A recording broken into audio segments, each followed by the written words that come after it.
یہی عرض کر رہا تھا جو میں بیان لے کے چلا تھا. بیان یہ تھا کہ بینکوں میں لکھا ہوتا ہے روپیہ بچائیے کل کام آئے گا.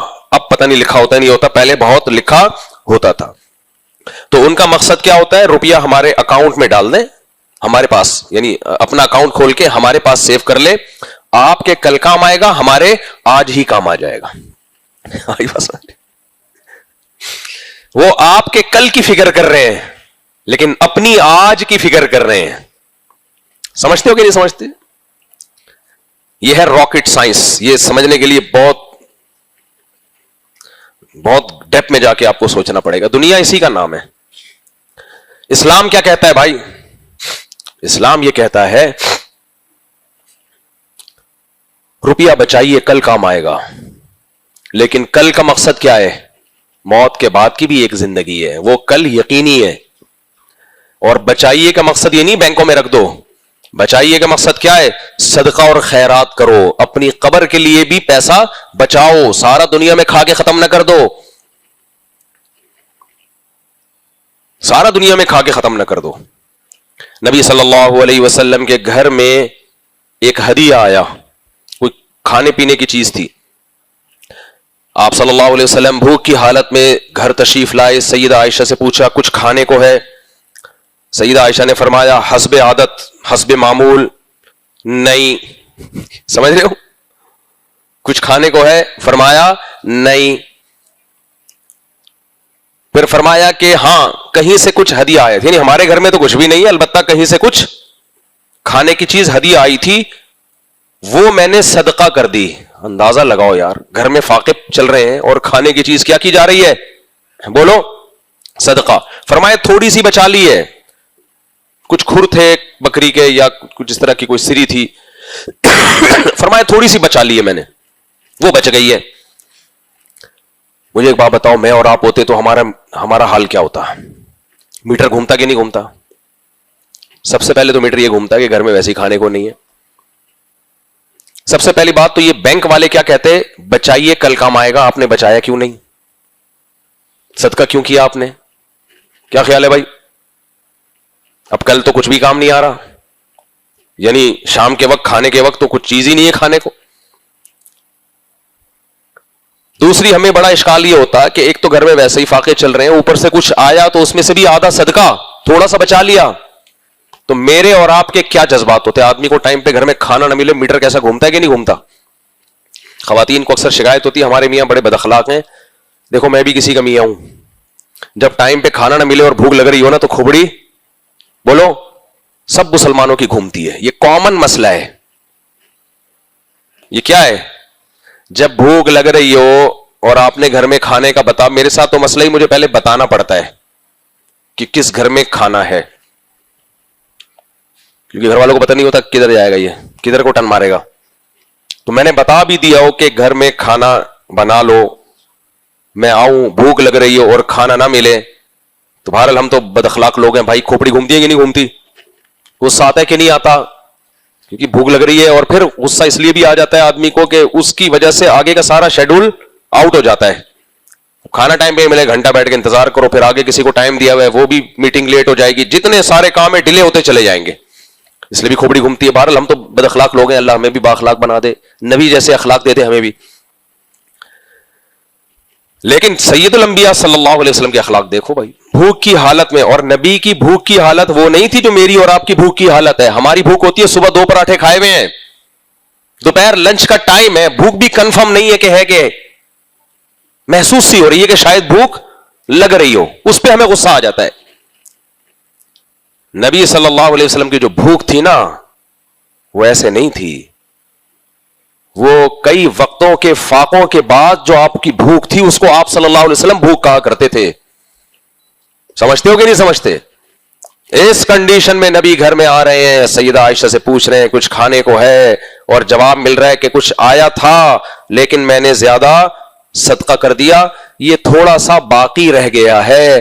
اور نبی کو غصہ بولو نہیں آ رہا, بلکہ اپریشیٹ کر رہے ہیں, تعریف کر رہے ہیں. اے عائشہ تم جو کہہ رہی ہو یہ تھوڑا سا باقی ہے, باقی وہ ہے جو صدقہ کر دیا, یہ تو ضائع ہو جائے گا. ضائع کا مطلب ختم ہو جائے گا. نہیں آئی میرا خیال ہے بات. پہلے زمانے میں ایسا ہوتا تھا, تبھی تو نبی صلی اللہ علیہ وسلم کامیاب لیڈر تھے. اپنے لیے بھوک, افلاس, استغنا, دوسروں کے لیے کہ ان کو صدقہ کیا جائے. دیکھو امی عائشہ نے جن کو صدقہ کیا ان کو بھی تو نبی جا کے کہہ سکتے تھے کہ جیسے میں فاقے میں رہتا ہوں تم بھی فاقے میں رہا کرو, تم کیوں صدقہ لے رہے ہو, کہہ سکتے تھے یا نہیں کہہ سکتے تھے؟ ان کو نہیں آپ نے کہا. کیوں بھائی؟ دوسروں کے لیے اصول شریعت کے, پیٹ بھرو اس کا, اس کو بھوکا مت رکھو. بنو تمیم سے کچھ صحابی آئے نبی صلی اللہ علیہ وسلم کی خدمت میں, ان کے چہروں سے فاقے کے اثرات تھے, لگتا تھا کہ یہ بہت مسکین ہے, غریب ہے. حدیث میں نبی صلی اللہ علیہ وسلم نے ان کے لیے چندہ جمع کرنا شروع کیا. صحابہ سے کہا ان کا خیال کرو, ان کے چہروں سے فاقہ جھلک رہا ہے. جس صحابی کو گھر میں جو چیز ملی, کوئی کھجوریں لا رہا ہے, کوئی پنیر لا رہا ہے, جو کچھ ملا اٹھا کے لائے, اور ایسے کہتے رومال میں ان کے لیے مال جمع ہو گیا. آپ صلی اللہ علیہ وسلم کا چہرہ خوشی سے چمکنے لگا. دوسروں کے لیے نبی کا اصول یہ تھا. اپنے لیے کیا اصول ہے کہ فاقوں پہ فاقے, اور تھوڑا سا گھر میں آیا تو ترغیب دے رہے ہیں امی عائشہ کو کہ تم نے اچھا کیا, صدقہ کر دیا, کیونکہ جو صدقہ کیا وہ باقی ہے, جو رہ گیا وہ باقی نہیں ہے, وہ تو ختم ہو جائے گا. آج میری اور آپ کی عادت کیا ہے؟ اپنے پیٹ بھر رہے ہیں, دوسروں کے لیے اصول یہ کہ ابھی کیا بتاؤں میں, پھر باتیں دوبارہ سے اٹھتی ہیں. ابھی وہ پنجاب کے اماموں کا تنخواہوں کا مسئلہ چلا ہے نا, پنجاب کے اماموں کے ساتھ حکومت تعاون کر رہی ہے, تو ہم لوگ کہہ رہے ہیں کہ نہیں, علماء کو استغنا کے ساتھ رہنا چاہیے, حکومت سے رعایت نہیں لینی چاہیے. بھائی اپنے لیے یہ اصول ہونا چاہیے, سمجھے ہو؟ اپنے لیے اصول. مجھے چاہیے میں تعاون نہ لوں, آپ کو چاہیے آپ تعاون نہ لیں. دوسرے کے ساتھ جب تعاون ہو رہا ہے تو ہمیں چاہیے کہ تعاون ہو. اسلام استغنا اپنے لیے سکھاتا ہے. حضرت مفتی رشید احمد صاحب رحمہ اللہ تعالی نے اصل فتاوی میں لکھا کہ مدارس کو چاہیے کہ حکومت سے رعایت مت لیں, کیونکہ رعایت لینے سے پھر حکومت کی بولنی پڑتی ہے. تبھی جامعۃ الرشید حکومت سے کوئی رعایت نہیں لے رہا, یہ خامخواہ کا الزام لگایا ہوا ہے. مجھے اب لوگ نا وہ بھیج رہے ہیں, مفتی دیکھو مفتی رشید احمد صاحب نے کہا کہ مدارس کو چاہیے حکومت سے رعایت مت لیں. میں نے کہا مفتی رشید احمد صاحب نے مدارس کے بارے میں یہ بات کہی ہے, مساجد کے اماموں کے بارے میں یہ بات نہیں کی. اگر ان کو پتہ چلتا تھا کسی مسجد کے امام کو کہیں سے رعایت مل رہی ہے تو وہ استغنا, اپنے لیے ان کے اصول کچھ اور تھے, دوسروں کے لیے اصول کچھ اور تھے. دوسروں کے لیے تو وہ کہتے تھے کہ بھائی, میں ایک مثال دیتا ہوں, ان کی رائے یہ تھی کہ مدرسے کے اساتذہ کی تنخواہیں زیادہ ہونی چاہیے. خود کبھی تنخواہ نہیں لی, جو لی وہ بھی صدقہ کر دی, مدرسوں کو واپس کر دی. نہیں ہے سمجھ میں بات؟ ہمارے شیخ حضرت مفتی رشید احمد صاحب دارالعلوم کورنگی کراچی میں جتنے سال پڑھایا, بقدر ضرورت تھوڑی سی تنخواہ لی بھی تو وہ بھی ساری واپس کر دی. لیکن خود اپنے بارے میں پتا ہے کیا اصول تھا؟ میں نے کئی بار سنا ہے کہ مدرسے میں ٹیچروں کو تنخواہیں تھوڑی نہیں بلکہ زیادہ دینی چاہیے. نہیں آئی بات سمجھ میں؟ اب یہ کتنی بری بات ہوتی, میں کسی مدرسے کا محتمم ہوں, ساری مراعات میں لے رہا ہوں, جب ٹیچر آتے ہیں تنخواہ مانگنے میں کہتا ہوں تنخواہ تھوڑی ہونی چاہیے کیونکہ علماء کا غریب رہنا زیادہ اچھا ہے, دنیا کی محبت پیدا ہوگی, صحیح ہے نا, اس سے سادہ زندگی ختم ہو جائے گی. تو وہ کہے گا نا خود تو ماشاءاللہ و جناب سادہ سادگی کہیں دور دور سے بھی نظر نہیں آ رہی, تو یہ غلط ہو جائے گا. لیڈر کو چاہیے خود دے قربانی, اور ماتحتوں کے لیے قربانی والا نہیں, ماتحتوں کو قربانی کا بکرا نہ بنائے. مفتی رشید احمد صاحب رحمہ اللہ تعالی جو میرے شیخ تھے وہ تنخواہ نہیں لیتے تھے, لیکن مدرسے میں ان کا اصول یہ تھا کہ ٹیچر کو تنخواہ تھوڑی نہیں بلکہ زیادہ دی جائے گی, ساری ضرورتیں اس تنخواہ میں پوری کرے وہ. حضرت مفتی تقی عثمانی صاحب, ان کا بھی یہی اصول ہے کہ مدرسے میں دارالعلوم کورنگی میں جو طلبہ اساتذہ ہوں گے ان طلبہ کو رہائش بھی اچھی دی جائے گی, ٹیچروں کو تنخواہیں بھی اچھی دی جائیں گی اگر مدرسے کے پاس گنجائش ہو. لیکن اپنے بارے میں پتہ ہے کیا اصول؟ وفاقی شرعی عدالت کے جج جب تک رہے ہیں حکومت سے 1 روپیہ بھی وصول بولو نہیں کیا. حالانکہ وفاقی شرعی عدالت کے جج کی تنخواہ ٹھیک ٹھاک ہوتی ہے, نہیں لی.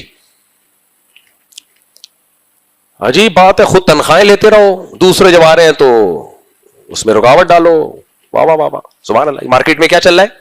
یہ ایسا ہی ہے, میاں اپنی بیوی کو سمجھا رہے ہیں بیگم سادہ زندگی اختیار کرنی چاہیے, خود 3 پیس سوٹ اور ٹائی میں گھوم رہے. بیگم سادہ خوراک کھانی چاہیے, مسور کی دال, کھچڑی, ہمارے نبی کی سادہ خوراک تھی, اور خود اس کے سامنے کیا کھا رہا ہے, نہاری.